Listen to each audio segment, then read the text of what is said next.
Tales with Gigi presents Alice in Wonderland.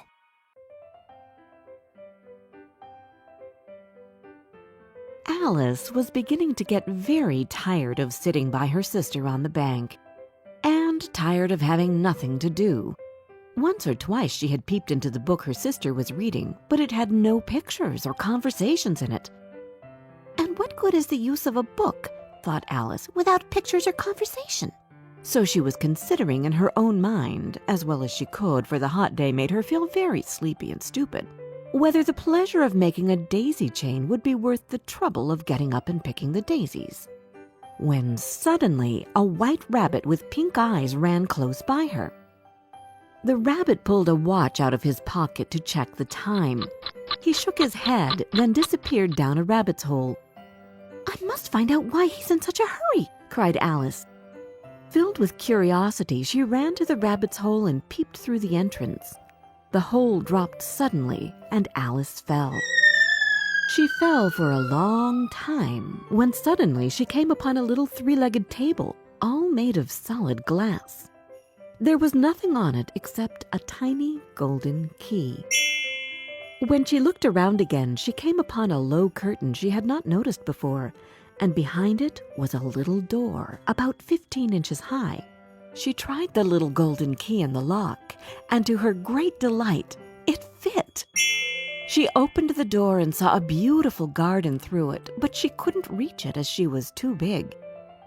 When she turned around toward the three-legged table, Alice found a green bottle that said, "Drink me," magically appeared on it.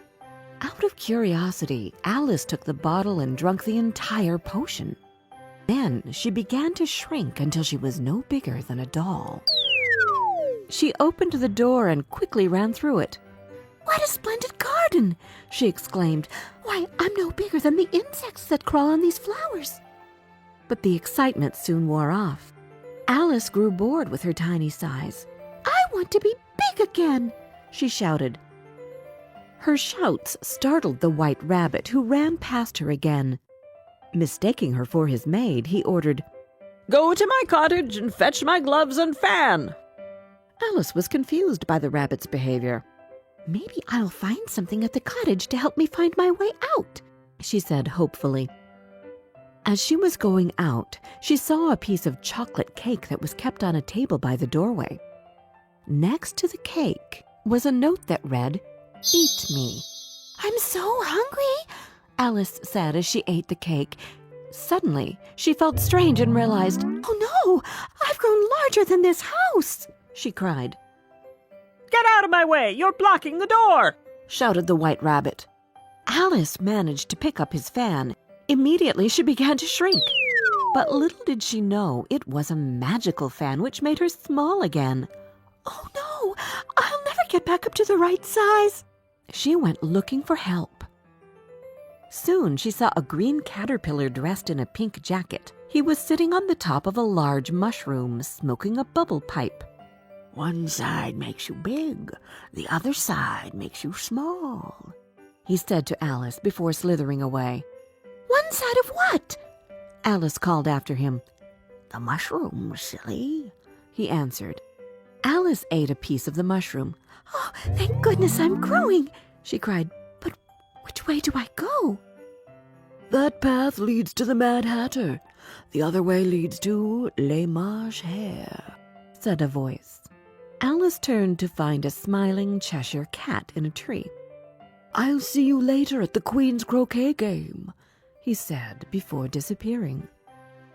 There was a table set out under a tree in front of the house, and the March Hare and the Hatter were having tea at it. A dormouse was sitting between them, fast asleep, and the other two were using it as a cushion, resting their elbows on it and talking over its head. "Very uncomfortable for the dormouse," thought Alice. "Only, as it's asleep, I suppose it doesn't mind." The table was a large one, but the three were all crowded together at one corner of it. "No room! No room!" they cried out when they saw Alice coming. "There's plenty of room," said Alice indignantly, and she sat down in a large armchair at one end of the table. "Have some wine," the March Hare said in an encouraging tone. Alice looked all around the table, but there was nothing on it but tea. I don't see any wine, she remarked. There isn't any, said the March Hare. Then it wasn't very civil of you to offer it, said Alice angrily. It wasn't very civil of you to sit down without being invited, said the March Hare. I didn't know it was your table, said Alice. It's laid out for a great many more than 3. You may stay if you answer my riddle, shouted the Mad Hatter. Why is a raven like a writing desk? Alice felt dreadfully puzzled. The Hatter's riddle seemed to have no sort of meaning in it, and yet it was certainly English. Don't quite understand you, she said as politely as she could. Have you guessed the riddle yet? The Hatter said. No, I give up. Alice replied, What's the answer? I haven't the slightest idea, said the Hatter. Nor I, said the March Hare. Alice sighed wearily. I think you might do something better with the time, she said, than waste it in asking riddles that have no answers. And she continued her walk. Suddenly, she found herself in the middle of a field where the Queen of Hearts was playing croquet. Her guards and gardeners were shaped like cards. One gardener had planted white roses by mistake and then painted them red. Off with their heads, shrieked the Queen. I hate white roses. Then she noticed Alice and asked her, Have you ever played croquet?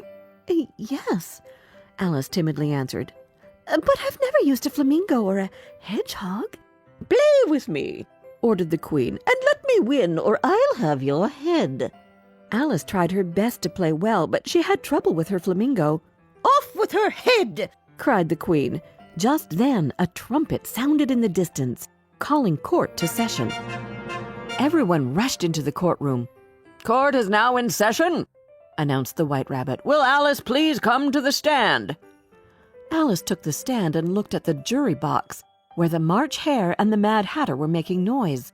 The Dormouse slept, and the Cheshire Cat smiled at her. What's going on? asked Alice.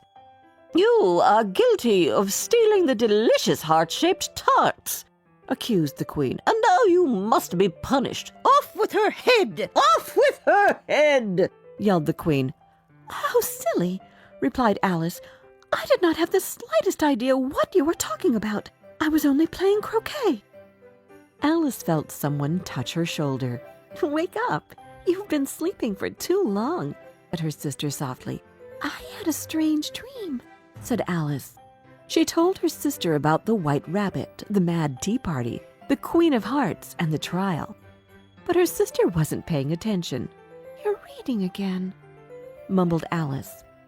As she stretched, Alice saw a little white rabbit with pink eyes scurry behind a tree.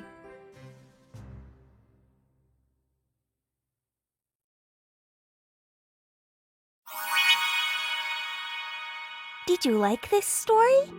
Download our storytelling app, Tales with Gigi, where you can find more than 30 other fairy tales and fables which can come in handy during feeding time, bedtime, or on road trips.